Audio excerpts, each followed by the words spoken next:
इस अव्यक्त मास में अव्यक्त स्थिति बनाने के लिए हम सभी का यही एक श्रेष्ठ लक्ष्य रहता है कि हमें अव्यक्त फरिश्ता स्वरूप बनना है।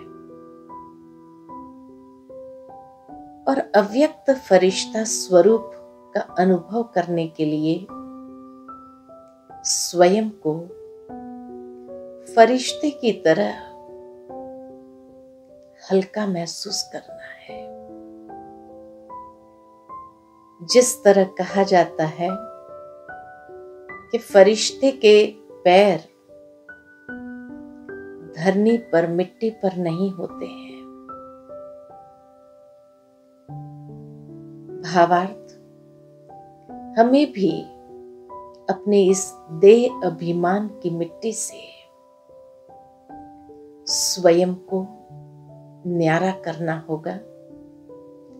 और जैसे जैसे हम न्यारे बनते जाएंगे, हम बहुत सहजता से उपराम होकर हल्का महसूस करेंगे। लेकिन उसके लिए विशेष यंत्र यही चाहिए कि स्वच्छ, स्पष्ट और साफ होना जरूरी है।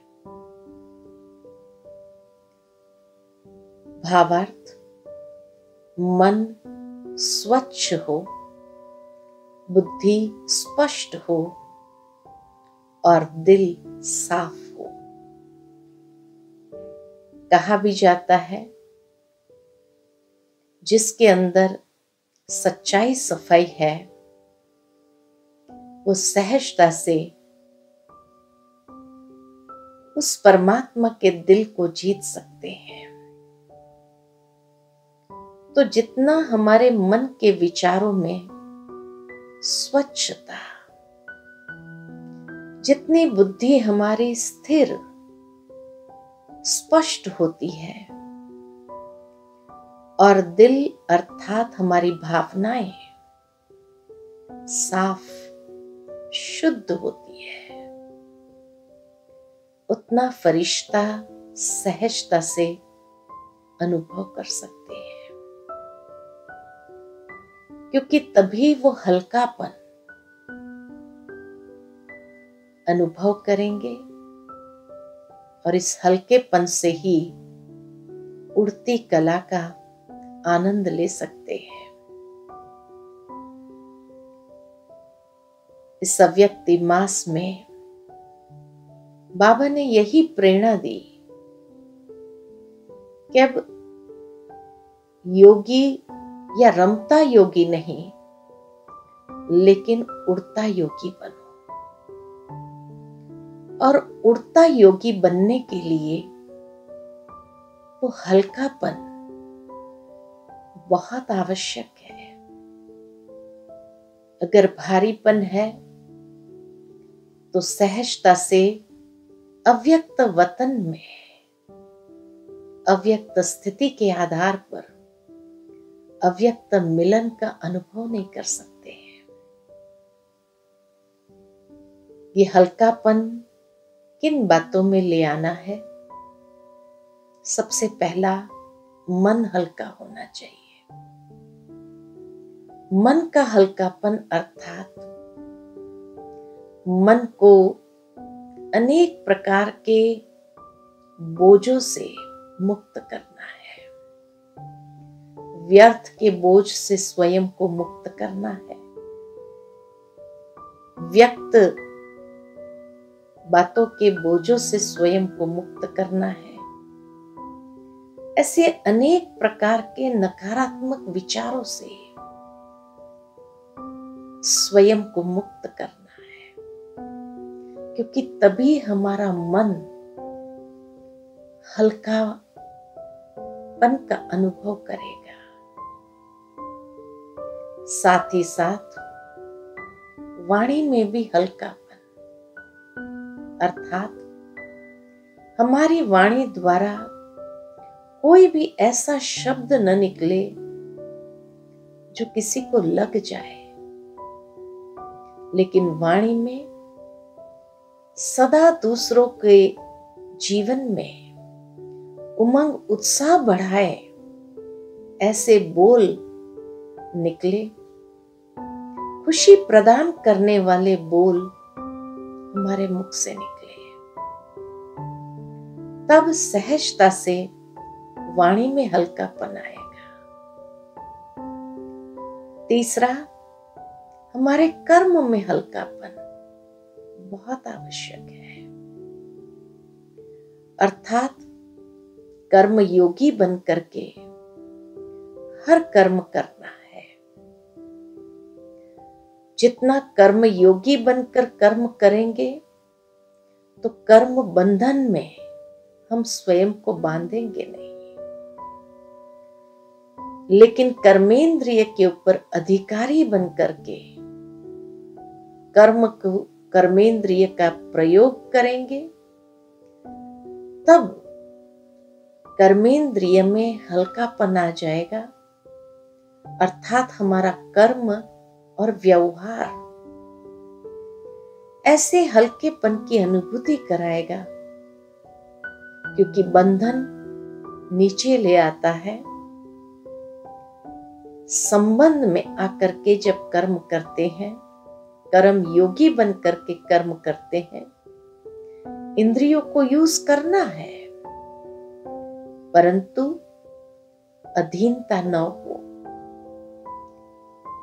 संबंध में आते हुए इन कर्मेंद्रिय को प्रयोग करना है। चौथी बात कि हमारे संबंध संपर्क में हल्कापन, अर्थात किसी भी संबंध में या संपर्क में किसी से भी आते हैं तो उनको हमारे द्वारा कोई भी प्रकार की फीलिंग नहीं आनी चाहिए, लेकिन वो हमारे संग में स्वयं भी उन्नति करने की प्रेरणा ले, पुरुषार्थ में आगे बढ़ने की प्रेरणा प्राप्त करे, ऐसा हमारा संबंध और संपर्क अनेकों के साथ हो। स्वभाव में हल्कापन लाने के लिए स्वभाव में सहजता और सरलता हो, और संस्कारों में हल्कापन लाने के लिए हमारे संस्कारों की शुद्धिकरण हो, दिव्यकरण हो, अर्थात आत्मा के जो आदि अनादि संस्कार है उस ऊर्जा को सहजता से हम प्रवाहित होने दें, तब कहेंगे कि हाँ, संस्कारों में हल्कापन है। ऐसा हल्कापन जब जीवन में आता है तो जब भी तपस्या में बैठेंगे, बाबा को याद करने बैठेंगे, तो बहुत सहज हम देह से न्यारा स्वयं को उपराम कर सकेंगे और बाबा की याद में समा सकेंगे।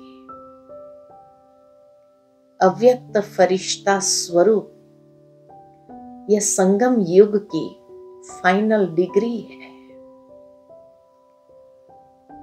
और बाप दादा के इस अव्यक्ति मास में इस फाइनल डिग्री को अनुभव करने का विशेष वरदान हमें प्राप्त होता है।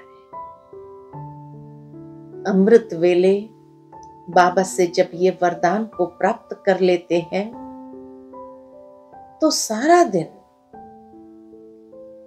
जैसे हल्के होकर के हर कर्म करते हुए न्यारे और प्यारे रह सकते हैं,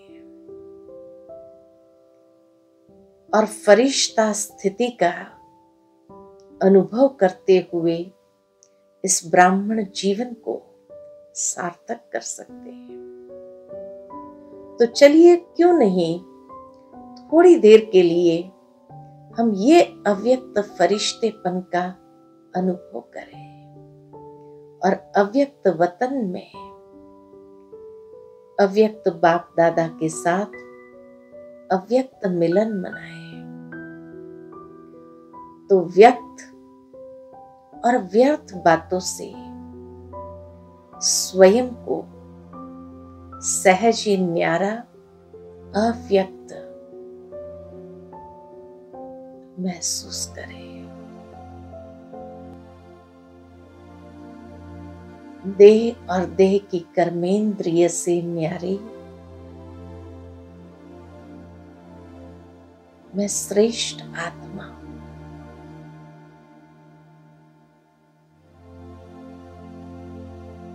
मन और बुद्धि के हल्केपन से चलते हैं अपने प्यारे वतन, जहां अव्यक्त बाप दादा संपूर्ण अव्यक्त फरिश्ते स्वरूप में मेरा आवाहन कर रहे हैं।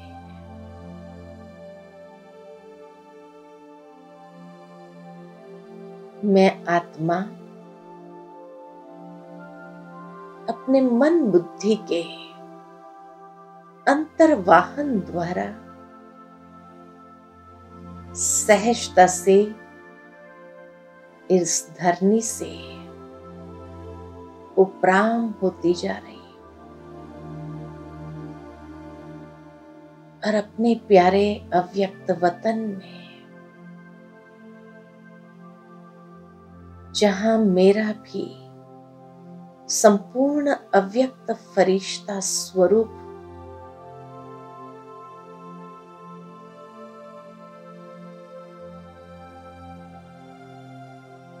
मैं धारण करती।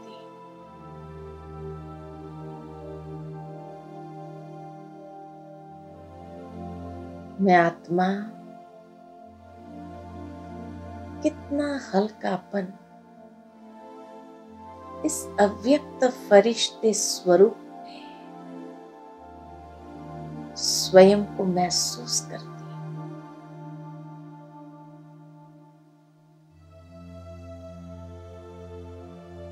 लाइट और माइट स्वरूप में स्वयं को अनुभव करती। एकदम हल्कापन,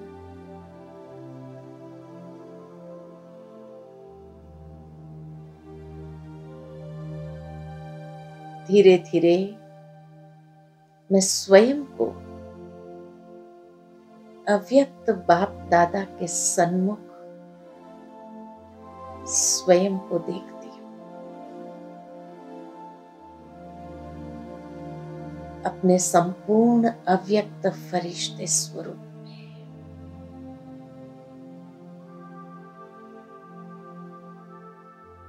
अव्यक्त बाबा से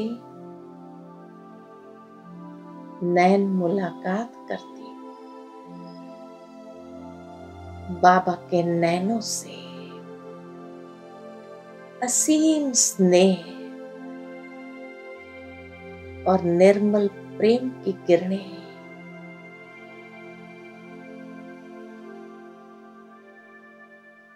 मुझ पर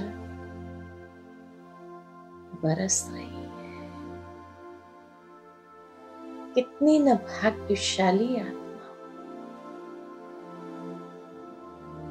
जो बाबा के सानिध्य को सहजता से अनुभव करती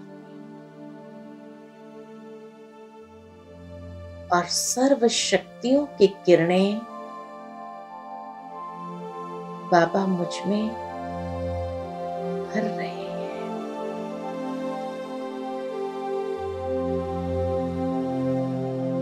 मैं सशक्त होकर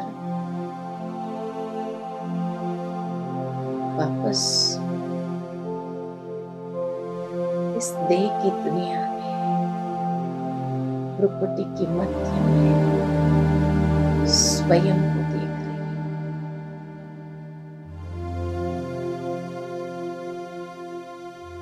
ओम